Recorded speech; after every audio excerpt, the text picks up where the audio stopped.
Hi, this is Daniel Villarreal with Queerty.com, speaking with Andrew Haigh, the director of Weekend, one of the films here at the South by Southwest Film Festival. What kind of stuff is it that you want me to say? Anything you like. Just talk about last night, what happened, what you wanted to happen. It's up to you, really. Why? Just because.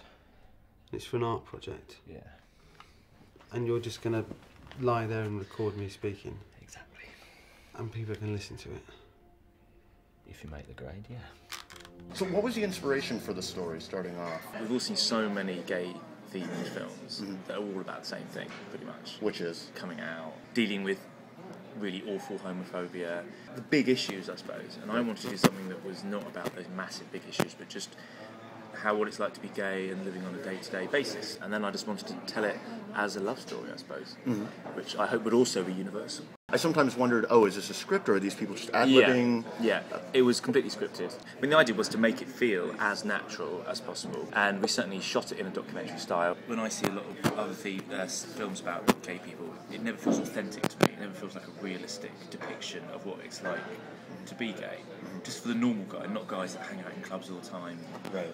Real scene queens, just normal people that do normal jobs and are gay. To try and be as authentic as possible. And as part of that, it was to shoot it as authentically as possible. How about the use of gay sex in the movie? Because for me, I think the only other time I had ever seen gay sex in a film was probably outside of a porno, was in Short Bus. Yeah. How did you engage that, and why did you think it was important to show? If you're telling a story about two people really falling for each other, you've got to include them having sex, because that's part of, when we've all met people that we've spent a short time with, and we've had sex with them, and that's an enormous part of that, and we remember that, and it stays in our memory. So the idea that I wouldn't have that in the film seems strange to me. We talked a lot about how explicit it should be, and it's actually not particularly explicit. No. It's all implied and it's honest. Right. You could always got to tread that fine line between trying to make it titillating and just trying to reflect the reality of what they're doing. And it's because there's like two kind of sex scenes in the film. There's one when they're in the afternoon, which is a bit more kind of quick and over and done with, and then there's the more tender one, I suppose, at the end. Right. So it was just about showing the difference between that and having the last one just feeling like this is a tender moment between these two guys that's going to resonate in their lives, I suppose.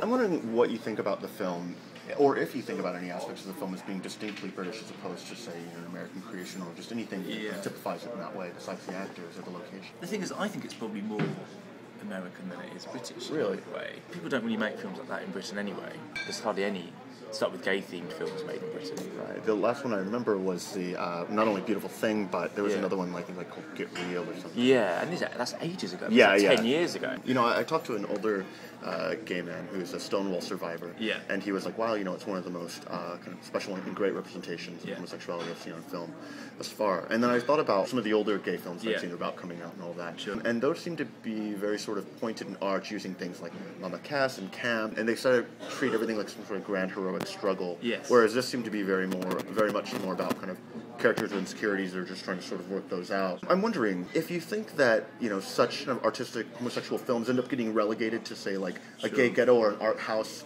crowd only, as opposed to sort of reaching a larger mainstream crowd. If you're going to make a film about the gay experience, you want gay people to relate to that and be able to see that, but also you want straight people to see that experience and understand what those issues are that gay people face.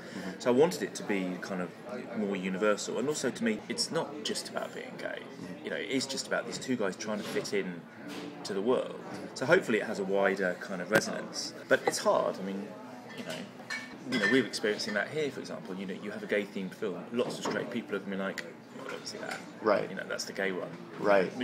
It's always going to be a tough thing to get past. And I don't really know how you do it. I think you just have to hope that your film is strong enough to kind of get a wider kind of, audience, I suppose.